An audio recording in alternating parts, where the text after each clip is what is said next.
It's the week of August 31st to October 6th. If you know what's happening, skip to the time on screen. If you don't, then stay around. It's the tower. Here we go. Pass it over to voiceover me. Thanks, me. The tower. What is it? Well, it's a gauntlet of mobs you fight through to get the best gear in the game. 263 gilded gear. Keep in mind, while you unlock the tower at the very beginning of the game, you can only get 263 stuff after going through all of Apocalypse difficulty and reaching around the max power level available in standard missions. While you can play the tower early and it will give you better gear than you have now, it's best to save the long grinding until you unlock the best stuff. Once you do enter the tower, you'll notice all your gear is gone. That's because only gear obtained in the tower can be used here, including enchantment points. After each floor you beat, you get 1 enchantment point and an item select screen, where you can choose new gear or an extra enchantment point. The key is striking a balance between getting new gear, because each floor gives higher level stuff, while acquiring enough enchantment points to be decked out. The tower's layout changes every single week, but it will always have 21 to 30 floors, with usually 3 being boss floors and 3 being merchants. Those 3 merchants can appear in any order right before a boss floor, and the bosses can be anything on screen. Anyways, those are the broad strokes of the tower, but let's get an in-depth look and guide of this week's tower. Take it away, in-person me. Great, we're back. Alright, that was a quick intro. This tower, I like it. It's pretty fun. You'll see. Pretty standard stuff. We start off with the bad sword, but a deflect mercenary armor, and that's actually going to carry us for quite a while. I apologize if you hear rumbling. There is currently a thunderstorm, and if the recording stops, you know what happens. This is our first floor, not too bad. We're going to enchant deflect right now because there are a few skeletons here. Just why not? We have a totem of regeneration here, which we are going to take. You could also take this tempest knife if you felt like it, but there are many better melees coming up. We're taking the totem. This is a entirely zombie level, so your deflect isn't going to be super useful, but it's not too bad, especially if you have a totem. We have a power shaker. You already know power shaker is one of the best artifacts in the tower. We also have a snow armor with life boost and acrobat. That's also really good. If you don't like the power shaker, you can take the snow armor. This is an illager level, quite a few range guys. You can upgrade your deflect if you want. I'm just gonna see if I can go through it without it. If you wanted to, you could take corrupted seeds. Otherwise, nothing else is that great here. We'll take the enchantment point and move on. Another illager level. Not too bad, especially since you have a power shaker. We're gonna get another deflect just in case. You could take this backstabber. This is a fantastic melee. On my first run, I took this one, but after floor 8, there will be a much better weapon. And just for the sake of saving enchantment points, I'm gonna skip it this time. But you very much could take it. Or the blast fungus. Blast fungus is also good. This is a nether level. There will be quite a few wither skeletons, so I'm gonna max out my deflect so I don't get messed up by it. You could take this axe. This axe is also good. It has leeching, it has busy bee or guarding strike. But we're gonna save there'll be some sickles with leeching and thundering in a bit. This level you could very easily get swarmed, but as long as you have your totem of regeneration, you should be fine. Oop. I did not have my totem of regeneration. Yeah, I've been relatively quiet this tower walkthrough compared to the previous ones. Number 1, I'm just trying to make it easier for editing. And number 2, because the beginning is not particularly difficult. This is the first floor where I'd say you have to focus. This is a snow bow. It's fantastic. It has burst bowstring, as piercing. We're going to take it. Now, unfortunately, even though we have a merchant next, that is going to be the power smith, and the unique smith is not going to be until floor 23. And spoiler alert, we are going to want to unique something else. So we're going to be with the snowbow, but it's a great weapon anyway. We're going to power smith our armor, because honestly we're going to have this armor for a very long time. Unfortunately, no crazy burst bowstring stuff. You are still going to get a little bit of it though. This is a witch level. As witch levels go, they're always pretty difficult. Just stay on top of it. Here we are, those sickles I keep talking about. You could also take an updraft tome if you took the other weapons and you are not particularly invested in the sickles, but these have leeching and thundering, which is a great balance. And that is very much appreciated. This is an underwater level. Your power shaker is going to be very helpful here. Great. So next up we have the boss floor. It'll be the Illusioner and Enderman. You may know my opinions on the Illusioner, and They're not good. Usually it's paired with the Evoker, this time it's paired with the Enderman. We could take some of this stuff, but quite frankly none of it's that good. I'm just going to upgrade Thundering and hope for the best. Illusioner is going to spawn down here, Enderman's going to spawn up top.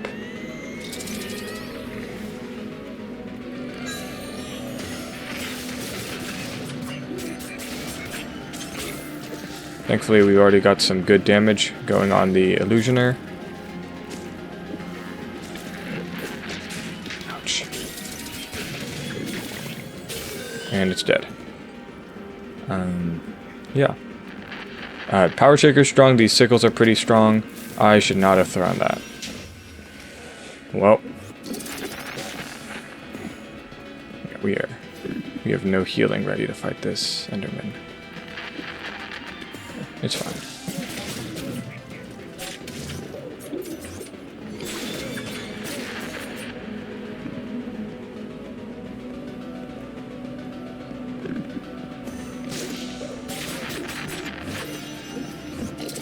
I mean, it's an Enderman. I don't know. Endermen are not difficult unless they are, which is incredibly indescriptive, but like, they're not that complicated. Great, yeah, it's done. Not a particularly difficult boss floor compared to like usual Illusioner levels. This is pretty run-of-the-mill. Actually, not run-of-the-mill, usually they're even worse. Okay, Soul Scythe. You could take this. There is an Anima Conduit bow on floor... One second, let me check. Floor 14. After floor 14. So you very much could take this and have a soul build. I am going to not take that because there is something that's kind of funnier. I mean, I think I'm going to make it the thumbnail and title, so you already know which weapon is coming up. This is actually a pretty difficult floor. This is the only one I bothered to mention in my first playthrough. Because of that, the wind guys, they're annoying. They'll just push you right off the edge. And there are also creepers, so you kind of have to watch where you're going. Yeah, it's very important you have deflect for there. This is a good hammer, or a great hammer. Leeching, fire aspect, you might not want fire aspect because it'll mess up your leeching, you might want looting, but we're going to save up for the broken Sawblade. So this one is difficult just because there's so much. Like the level itself has nothing too special, it's just a lot of mobs and not a lot of area. So here's a good point why you should have deflect, because a lot of these ranged guys are going to start to build up. Also why you should have the Totem of Regen. Gong of Weakening, you already know what's happening. We take it. I just realized I've been like completely unenchanted this whole time. Anyways, yes, watch out for creepers. Snow creepers, or snow level with snow creepers. We got another snowbow, but it's not as good. This is life boost, but the base armor isn't as great, so honestly there's nothing here that's that good. I'm gonna keep moving on. This is very close quarters. There's a lot of strays. Usually this kind of level has creepers. That's not an issue really for this one. There's just a few. It's mainly just the strays. Okay, well the one creeper that was here kind of messed me up. There we go. Okay, so if you grab this soul scythe from before, you'll want this crossbow. If you didn't, take this broken Sawblade. I mean, you can kind of already see it's very good enchantments. Radiance, Chains is actually quite good here, and then Guarding Strike. So we're going to take that, and I'm going to show you why I put this on the thumbnail. And the reason I was saving up so many enchantment points before is because the next merchant, which is on, sorry, let me check, floor 18, it's the Guildsmith, and you want to do all your enchanting before you guild something, because after you guild it, it'll cost more to enchant. So my goal is to max out this Sawblade before we guild it. Now this level is not particularly difficult. Spiders are annoying, but not problematic. This is good bee nest armor, life boost, chilling, deflect. Unfortunately, the unique smith is much later, so you're not going to get the 35% damage reduction. And besides, if you take this route, route, you probably want to unique your broken Sawblade. You also could take a backstabber if you just don't like the Sawblade. This one's pretty good with guarding strike, weakening, and leeching. But we have the broken Sawblade, so we don't really want either of those two. This is a void level. There's going to be a lot of shulkers. It's kind of just a puzzle thing. Wait, no, never mind. Is it? Yes, it's... Wait, no. My mistake. That's a completely different level. There's a different void shulker door thing. This is just the defend the pillar thing. It's fine. We're going to take this Updraft Tome because Updraft Tome's great. You could also take the Shadow Walker. It has chilling. It would be better if you could get chilling and life boost. Unfortunately, you have to pick one or the other. Regardless, we're going to take this Updraft Tome. And we replaced our Totem of Regeneration because we have Radiance, which is very strong, especially on a weapon this fast, so we're kind of doing fine on healing. You know this kind of style of layout.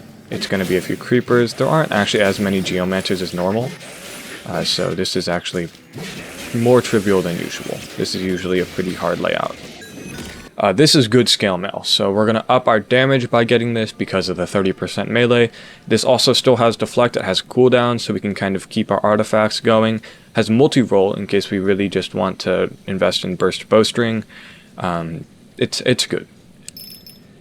And that cooldown will be helpful because we will be picking up a death cap later. So we're on our merchant. Next up we have the boss. That boss is going to be the Gas and Drown Necromancer. So honestly, getting deflect is a good idea. We're also going to slap on one level of cooldown. This is the Guildsmith. We're going to be gilding our Sawblade to raise its power and get another enchantment. Let's see what it is. Artifact used to boost damage. That is incredibly unhelpful. Wow. Oh well. Anyways, yes, this is going to be the Gas and Drown Necromancer.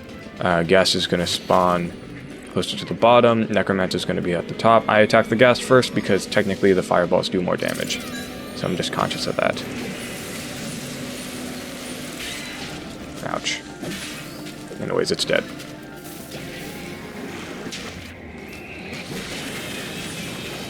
Yeah, I mean, you can see right here just how much damage Broken Sawblade can do, especially when paired with the Power Shaker. It's very powerful. I mean, I just said how powerful it is compared with the Power Shaker, but we're actually going to swap that out for a Death Cap. Actually, do we have to? Okay, we're switching out the Power Shaker just because this has no area damage, and we kind of need that, and Death Cap is pretty strong, so we're going to take it. This is the one I was talking about, the Void with the Shulkers. It's quite simple. You just kind of... If you've played the Void levels, you've seen this before. The actual fighting is not particularly difficult here. So this is a good cog crossbow. Cog crossbow is always strong. This has multi-shot, levitation shot, void shot. Those are all pretty good. However, our snowbow is actually doing perfectly fine, and we don't really need something better. So we're gonna keep on going. You've seen this layout before if you played the tower. Surprisingly, there's actually not that many okay, well, there's like 3 creepers. There's fewer creepers than I expected. So. Alright, so we have another Broken Sawblade. Now this is the thing, if you want to abuse the fact how you can like cancel the shockwave and go really fast, you can go ahead and do that. Technically this also had swirling before, you could have gotten that instead of radiance. I prefer to just use the Sawblade as I think it's intended. I don't think you're intended to spam it. So we're going to be passing on that one. Harvester is good if you went for the soul build. But we didn't go for it, so we're going to take the enchantment point. This is underwater. There's going to be a few deflect things. Oh, we already have max out deflect. Let's get more cooldown. Yeah, it's underwater. Most underwater things are ranged, so good idea to have deflect here. This axe is pretty okay. Refreshment or exploding, and shockwave, and then weakening, and then this is pretty good with leeching, sharpness, busy bee, or freezing. But we're already pretty set. That's kind of the theme. And also corrupted seeds, but we're good on our defense. In general, we're in a very safe position here. That's why I like this tower. Oh, this is our unique smith. We could unique our snowbow and have a really good burst bowstring set, or we can make our broken sawblade mechanized, but even more broken. I personally don't like rolling that much if you've watched my videos. I don't know, I just never got into it, so I prefer the melee damage. This is a puzzle level. It's different each time, so don't bother memorizing what I'm putting in. Usually on this, it's just skeletons. This time you'll also have a few slimes and zombies as well, and vindicators, but like, it's fine. This cutlass is very strong. You can have refreshment or void strike. Void strike's not great here, but I mean, it's still a boost. And then swirling shockwave or radiance. Cutlasses do very well because they have a very short combo, but we have our Sawblade, so why would we ever want to change it? This level, a few zombies, a few necromancers, not particularly difficult. None of this stuff is that good, especially compared to what we already have, so we're going to take the enchantment point and move on. This is an Illager level. This one actually can get pretty difficult. Actually, can we upgrade anything else? Not really. I'm not upgrading my bow because we're going to be switching armors, and then we're going to want the enchantment points for that. I mean, you could, of course. Yep. I mean, we're closing in on the end. This broken Sawblade is, as you say, broken. This is the armor we're going to switch to. We're going to actually take it just because it has life boost. It doesn't have deflect, but it has snowball, which is good. Also just higher level, so more defense. Because Tempest Golem is our final boss, and at least in my experience, it can be kind of a pain. Either because of the random stuff that happens, or because, like, actually on my first playthrough of this week, I actually glitched out and I had to leave the tower and sacrifice a life. And I mean, that's actually happened to me multiple times with the Tempest Golem, which is unfortunate, but I mean, if you have life boots, it doesn't become that much of an issue. And it's still a Tempest Golem, it's not that bad. This level is not too bad, just watch out for the ground hazards. Husks do a lot of damage, and they're here, and the range stuff. You don't have deflect anymore, but you're still kind of broken, so. Yeah, just like to say, I mean, this mechanized Sawblade is very good, very powerful, and this is no damaging enchants. Just goes to show why this is one of, if not the best items in the game, melees in the game. I think it's the best fast attacking one. This or the Starless Knight, or I mean those two are the best. This is the Tempest Golem. Here we go. Actually, anything else? Let's do piercing. Why not? Yeah, I mean, you just see how fast it deletes those golems. It's pretty insane. It's a strong weapon. I particularly like it, especially since it has really good radiance healing, since it just attacks so fast. And does good damage while doing so. So, I mean, this tower is just fun because this is actually a pretty difficult melee to use. Because of its cooldown, you have to make sure you're not involved with that. So, I think it's very fun. Very fun.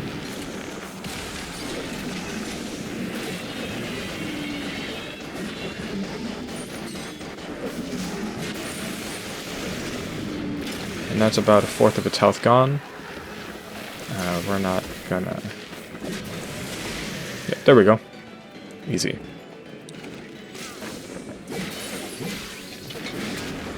Yeah, overall my impressions of this week's tower is, I don't think as easy as last week's. Last week's was particularly simple. This one does just give you a lot of options, like you could have run that soul build if you really wanted to. I was going to, but then I just realized how broken this Sawblade got late game, and I stuck with it. So, honestly, like, this is pretty fun. I'm enjoying this tower a lot. So, this is good fun. I like using, I mean, it's a good, you got a good melee, you got a good armor. It's like, I mean, what else do you want? What else do you want? Good melee. I mean, your bow could be better, but I mean, if you really wanted to unique the snowbow, you can unique the snowbow. Broken Sawblade is still strong. So this just gives you a lot of options, and I particularly like that in a tower. I mean, there's just so many good items. I really like the Sawblade though, so I took it. I want to use it in my actual builds. Unfortunately, I just haven't been able to get a good one. I have one that's from the Tower 263, but it has built-in level 1 refreshment, which is refreshment a powerful enchantment, don't get me wrong, but like level 1, that's not doing much. So I just like to see I like to see this weapon get use. It's very fun to use. And yeah, it's also like kind of broken. Like look at that. That was no death cap, no gong. That was just straight damage. Very strong.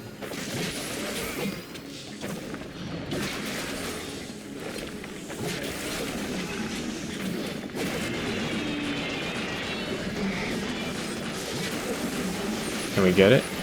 Oh, close, close, close. Yeah, if you don't get messed up by glitches, then you should be... This should be a cakewalk.